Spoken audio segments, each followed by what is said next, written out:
journal vous est offert par le FPI, Fonds de promotion de l'industrie, votre partenaire privilégié pour la réussite de vos projets.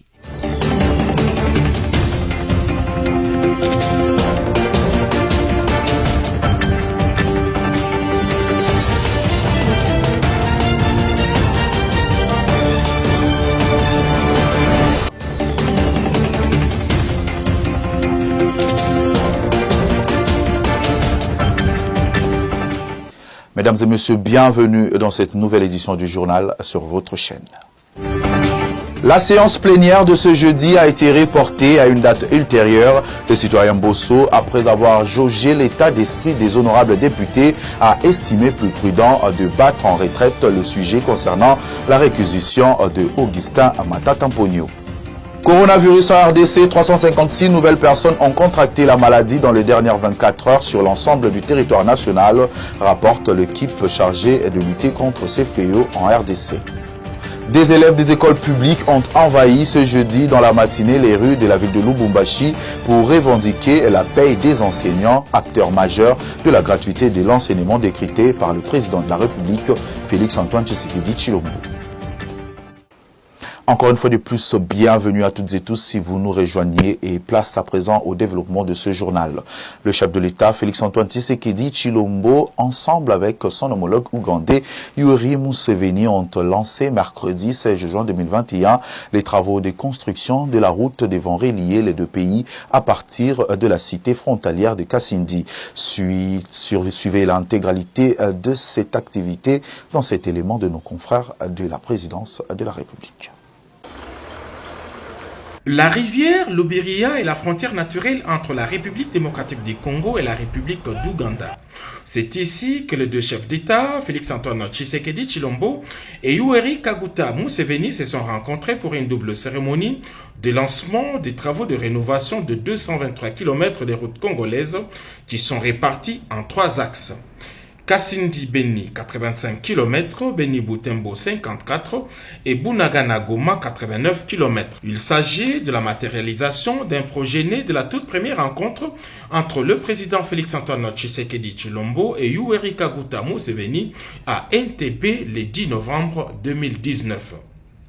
En Pondwe, la ville ougandaise jumelle de Kasindi, les deux chefs d'État ont eu un tête-à-tête de plus d'1 heure au cours duquel ils ont évoqué des questions de développement d'infrastructures, mais aussi des questions sécuritaires.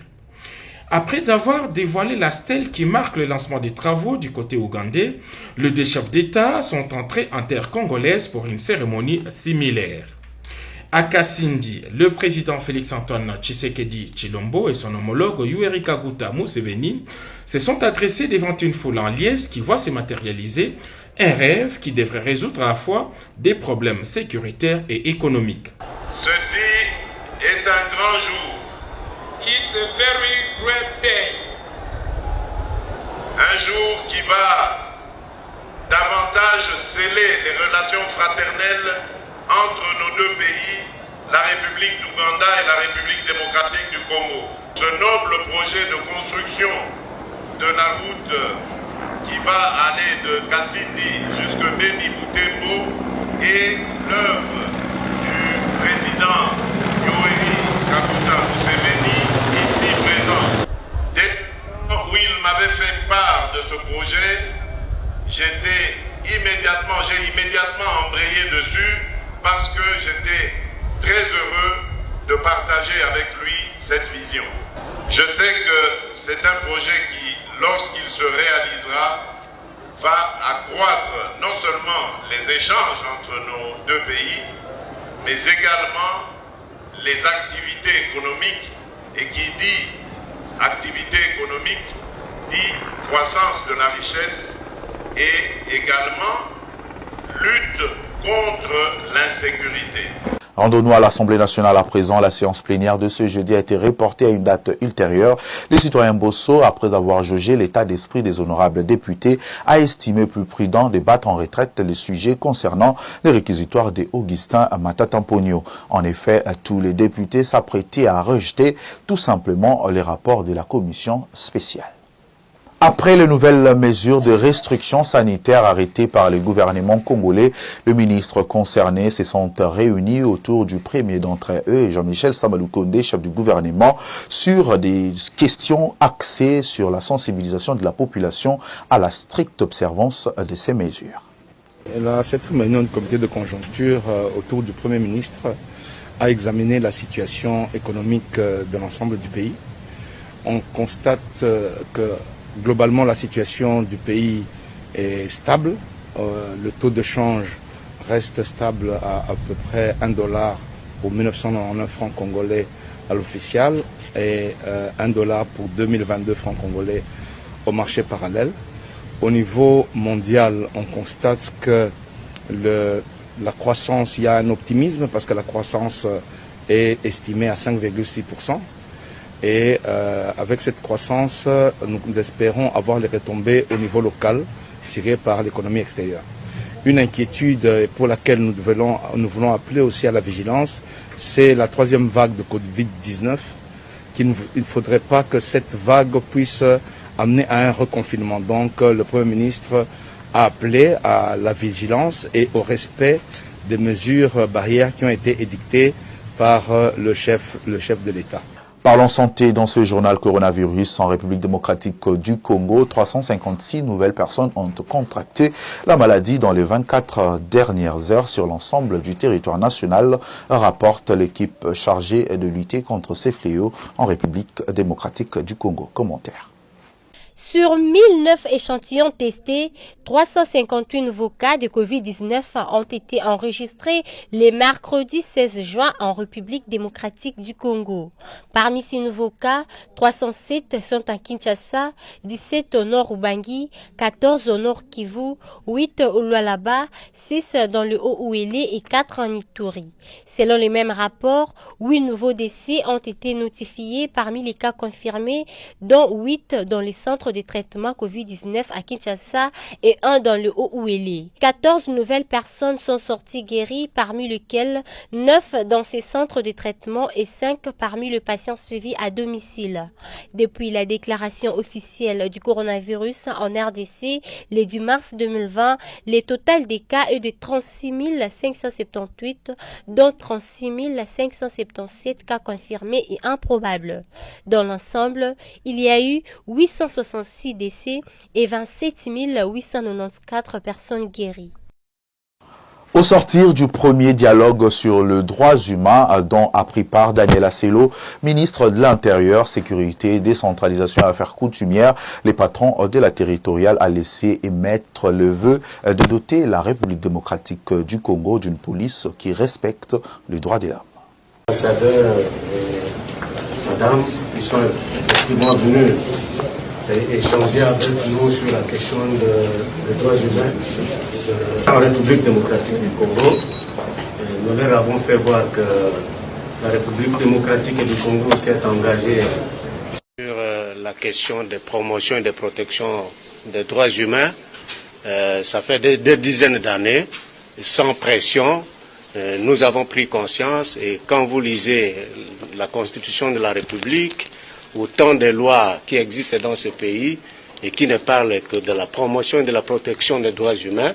Et moi, en tant que ministre de l'Intérieur, je suis appelé à pouvoir avoir de bons partenaires pour que nous puissions faire en sorte que notre police soit bien formée, une police qui respecte les droits de l'homme dans notre pays. Voilà, essentiellement, c'est sur ça que nous avons pu échanger. Et je suis très content de les avoir reçus. Et à côté de moi-même, il y a le ministre congolais chargé de la question des droits humains qui a accompagné également cette délégation. Parlons sécurité dans ce journal. État des sièges dans la province de l'Ituri. Les gouverneurs militaires, lieutenant-général Louboyan Kachama Johnny appellent à l'implication active des chefs municipaux pour éradiquer l'insécurité en ville de Bunia. C'était au cours d'un conseil de sécurité tenu mercredi dernier. C'est pour une gouvernance de proximité que le gouverneur militaire de l'Ituri a réuni les chefs des avenues, des quartiers, les bourgmestres et plusieurs autres agents urbains de Bunia. Question de donner de nouvelles directives pour mieux sécuriser la ville. Pour le maire Fimbo Lebili Ferdinand, l'insécurité à Bunia est liée à plusieurs facteurs et déplore la détention illégale d'armes et munitions de guerre par certaines populations. Au gouverneur lieutenant-général Luboyang Kachama Johnny d'appeler ses chefs urbains à plus d'efficacité pour accompagner activement les actions de l'État de siège en ville de Bunia. Qu'au plus bas échelon, les chefs de rue, ainsi de suite, vous devez vous impliquer dans cette activité. Ces gens-là qui sont en train aujourd'hui d'insécuriser la ville, c'est qui? Ce sont nos enfants. Ce sont les enfants d'ici que vous connaissez, qui sont sur vos avenues. Maintenant, je suis en train de vous dire, vous avez encore la chance de parler à vos gens. Je vous dis la vérité. Message bien reçu, les autorités municipales déclarent être engagées. Et nous, comme autorités locales, nous devons avoir des mots à donner à la population pour qu'il y ait la paix au niveau de nos entités respectives. Nous sommes là pour sensibiliser avec le chef de quartier, le chef des avenues, même de Nyumbakumi, pour éviter tout ce qui est de dérapage. Seulement nous cherchons la paix. À savoir que nous devons nous désolidariser de tous ces gens-là, nous devons les dénoncer, tous ces mondes-là qui mettent l'insécurité dans la ville, dans les quartiers. Rappelons que la mairie et les 3 communes de Bunia seront dirigées par des policiers nommés par le chef de l'État dans le cadre de l'état de siège et sont attendus à Bunia dans les heures qui suivent. Rendons-nous à présent dans la province du Haut-Katanga où des élèves des écoles publiques ont envahi ce jeudi dans la matinée les rues de la ville de Lubumbashi pour revendiquer la paye des enseignants, acteurs majeurs de la gratuité de l'enseignement décrétée par le chef de l'État, Félix-Antoine Tshisekedi Tshilombo. Une manifestation des élèves des écoles publiques ce jeudi 17 juin à Lubumbashi dans le Haut-Katanga. Ces élèves ont été notamment visibles sur l'avenue Kassavubu qui mène vers le gouvernorat provincial. Ils appellent le gouvernement congolais à régulariser la paye des enseignants.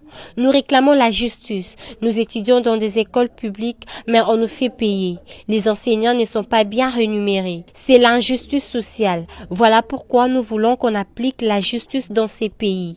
Nos parents déboursent leur argent, mais on n'étudie pas, a déclaré un de ses élèves. Signalons que depuis l'avènement de la gratuité de l'enseignement en RDC, c'est la première fois que ce mouvement est déclenché dans des écoles publiques à Lubumbashi. Des enseignants tiennent à voir leur situation sociale être améliorée.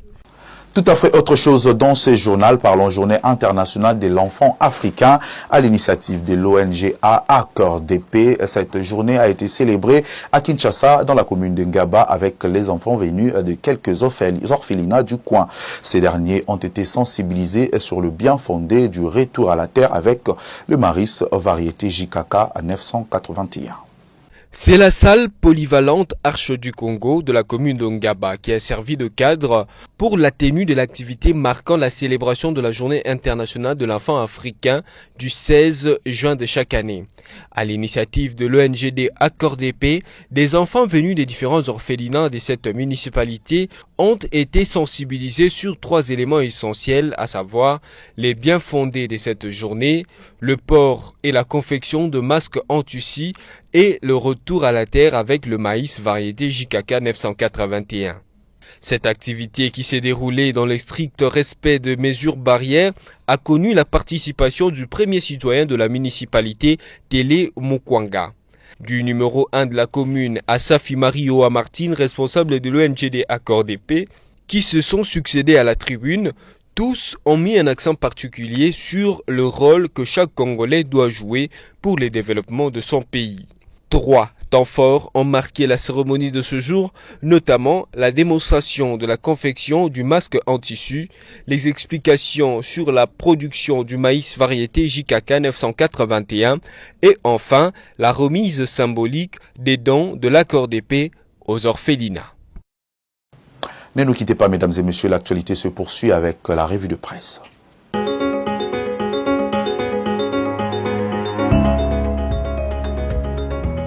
Bienvenue à la revue de presse de ce jour. Commençons par Okapi.net qui titre « Insécurité à Béni, Félix Tshisekedi consulte la population ». Le président de la République, Félix-Antoine Tshisekedi Tshilombo, a entamé jeudi 17 juin des consultations avec les différentes couches de la population à l'hôtel Albertine de Béni. Selon différentes sources contactées par Radio Okapi, ces consultations sont axées principalement sur la situation sécuritaire qui prévaut dans la région de Béni, caractérisée par la multiplication des attaques des rebelles ougandais, des ADF. Rien n'a encore filtré de ces échanges. Poursuivons cette revue de presse avec l'agence congolaise de presse qui écrit « Près de 90% des PME dominent l'économie congolaise » selon le ministre d'État Eustache Mouhanzi. Le ministre d'État en charge des petites et moyennes entreprises, Eustache Mouhanzi Moubembe, a indiqué mardi que l'économie de la République démocratique du Congo est dominée par 90% des petites et moyennes entreprises à l'ouverture de l'hôtel Sulutani situé dans la commune de la Gombe d'un atelier de validation des avant-propos de loi sur l'entrepreneuriat et le start-up ainsi que sur l'artisanat que son ministère va soumettre au Conseil des ministres pour approbation. Bouclons cette revue de presse, mesdames, messieurs, avec ce titre de 7sur7.cd. Kinshasa, décès de Tubilandu Dimbi, ancien gardien des Léopards. L'ancien gardien de but international congolais Tubilandu Dimbi Albert est décédé à l'âge de 73 ans ce jeudi 17 juin 2021 à l'hôpital général de référence de Kinshasa après une longue période de maladie. L'information a été confirmée par Maître Alain Makengo, président de la Ligue sportive pour la promotion des défenses de droits de l'homme, l'ISPED, qui à la même occasion a adressé un message de condoléances à la famille de l'illustre disparu. C'est tout pour aujourd'hui, merci et à la prochaine.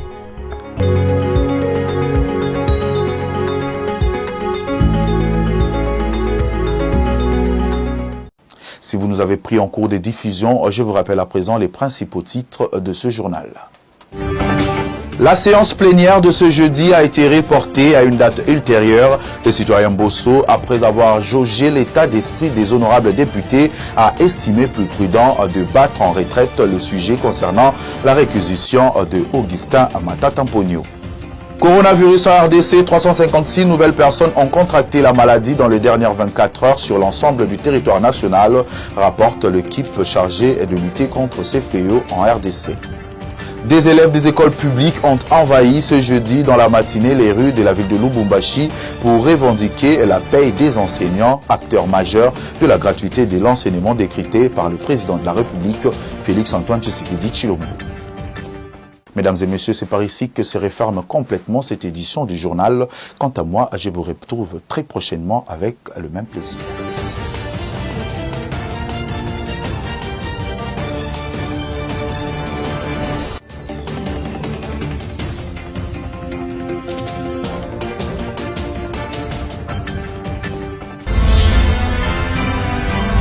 Ce journal vous a été offert par le FPI. Des promotions de l'industrie. Votre partenaire privilégié pour la réussite de vos projets.